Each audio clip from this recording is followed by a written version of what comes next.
Hey guys, what's up? This is Sonic Soul here, and I wanted to talk briefly about what defensive play is in fighting games, of course within the context of Street Fighter V. I wanted to talk about what defensive play is, why I think it's a consistent play style in my opinion, some situations and how you can apply defensive play, and if you are an aggressive player, how you're able to counter players who are playing defensively. So without further ado, let's just jump right into it. Let's just talk about what defensive play even is. Okay, so first of all, what is defensive play? In fighting games, movement is a form of controlling space and sending messages to your opponent as to what your intentions are. If you are deciding to do things such as jumping forward, dashing forward, walking forward, or using forward advancing moves, you are in turn taking aggressive action. If you are back dashing, walking back, jumping back, you're taking more defensive actions. However, these tools can be used simultaneously, unpredictably switching between the two modes of movement in order to catch someone off guard in the neutral exchange when they are in tunnel vision looking for something, or in order to control spatial advantage and resources. In a nutshell, playing defensive, or as the OGs call it, playing lame, means to approach the match in a risk-aversive manner. Your aim is to drag the match out and use the clock to your advantage to control the opponent, managing resources like life and EX meter along the way to gauge responses. You also make sure to control space so that the opponent does not have an easy time approaching you. You use your pokes effectively to keep the opponent at bay. This means making sure to use the correct normals at its maximum range and minimizing the amount of times the normal you would use with. You make sure that you mix up the timings of when you press your buttons so that it is not a predictable pattern, and that you don't press large committal, high recovery normals often so that the opponent does not take advantage of that time and you eat a fat jump in or they get a dash in. A fireball has the same rule. You use it as a poke in a range where it is easy to react with an anti-air to a jump in if you choose not to throw one, and constantly switching up fireball speeds and timings so that the opponent has a hard time gauging when they can push forward with a movement option or a projectile invincible move. You use these tools to score small damage hits that add up over time while anti-airing air approaches as consistently as possible and take your rewards only when it is guaranteed or absolutely necessary. Starting out, you will tend to walk back a lot to adjust your spacing, but ultimately you will find that you can maintain your spacing by taking small steps in and out of certain ranges, crouch blocking to keep your current position, or even take a slightly aggressive action and walking forward a few steps to take spatial advantage to maintain a position.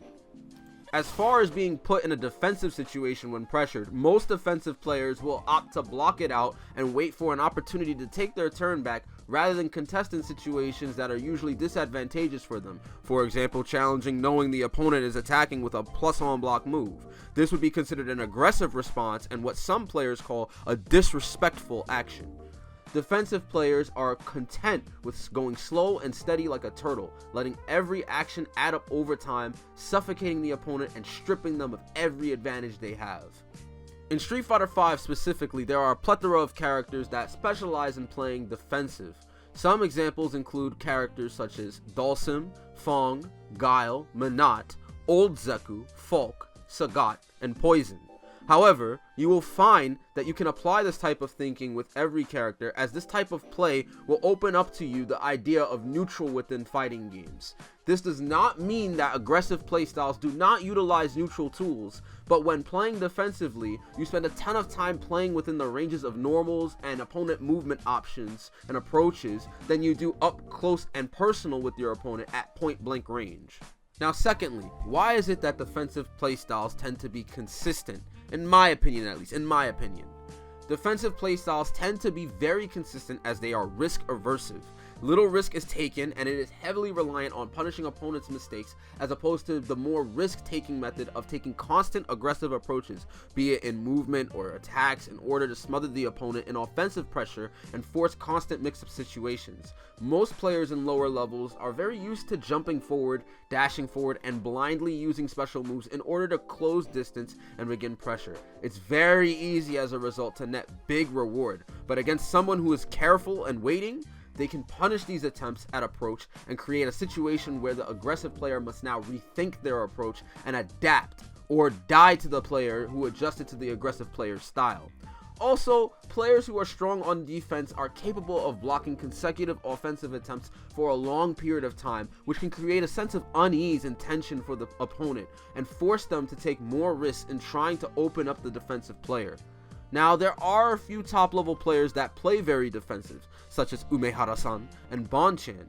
Of course, one known player comes to mind, Justin Wong, who in an interview mentioned this very same strategy and why it's so strong. I would say the go-to thing is blocking, because when you block a lot, it gets people mad, because obviously when people practice fighting games, all they do is training mode, practice combos, practice setups.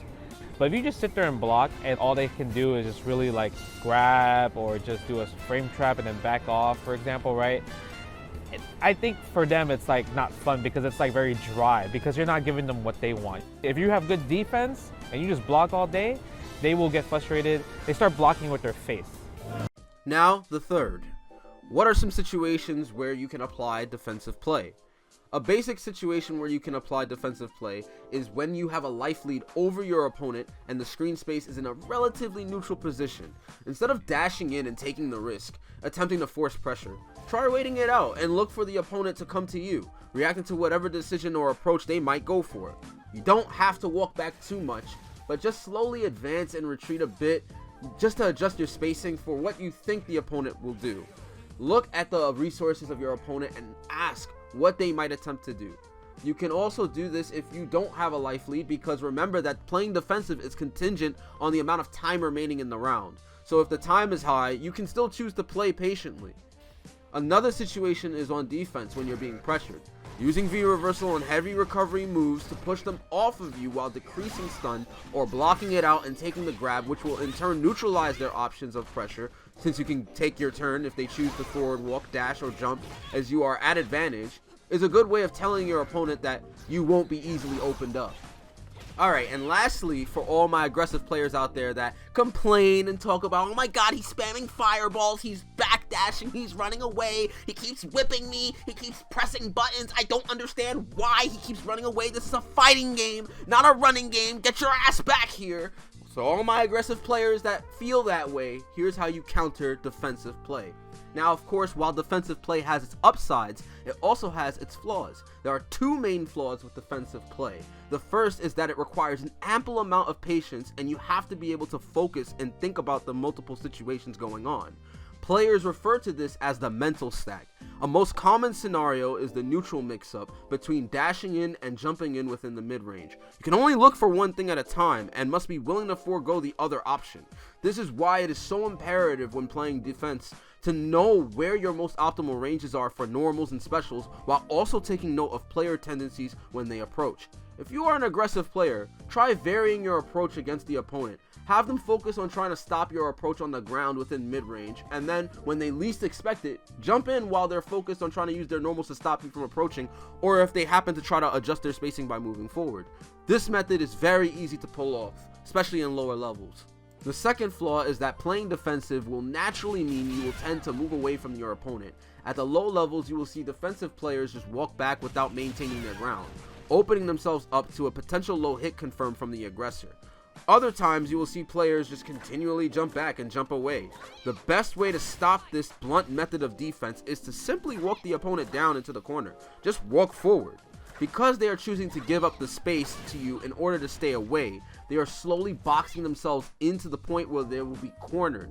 They'll be put in the corner, and at this point, you can just cage them in and begin to turn their game plan against them and react to them, anti-airing when they try to escape or stopping their reversal button or any movement the defensive player attempts to do. This method is really strong, but in a way it also requires a lot of patience, like the defensive player. You can also apply this to people zoning with fireballs too. That pesky spam you guys complain about, if people are chucking away at fireballs, sometimes you don't have to spend the projectile invincible move. You don't want to get baited, right? Sometimes you don't have to jump. Sometimes you don't have to dash.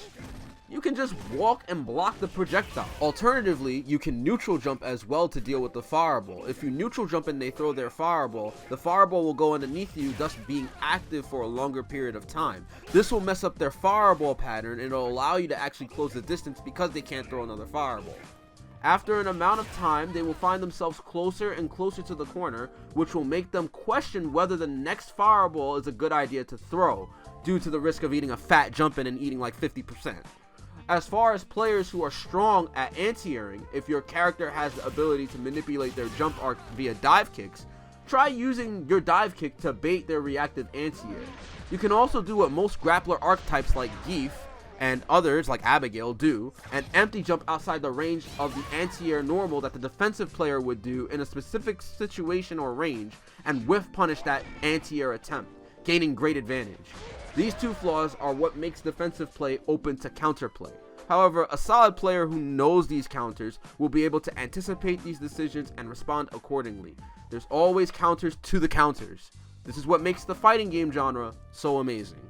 And yeah, that's pretty much it. That's playing defensively in a nutshell, how to apply it and how to counter it if you're an aggressive player. I hope you guys enjoyed this little video. I hope it was informative for you guys. And yeah, if you liked the video, definitely leave a thumbs up. Leave a comment down below. Let me know what you think about defensive styles. Let me know if this was something that helped you learn fighting games in general just now. And yeah, if you want to, please subscribe to VesperArcade and hit that dang notification bell so that the next time he uploads another fire video. Also guys, please check out my Twitch, twitch.tv/Sonic_Soul. I stream there. I play Street Fighter 5 primarily on that channel right now, and I go over people's replays, and I also get salty playing ranked online, trying to play defensive. You already know what it is. That's just the struggle. But yeah, definitely follow my channel as well. Please support the boy. But yeah, that's pretty much it. I will see you guys next video. Thank you for watching. Peace out.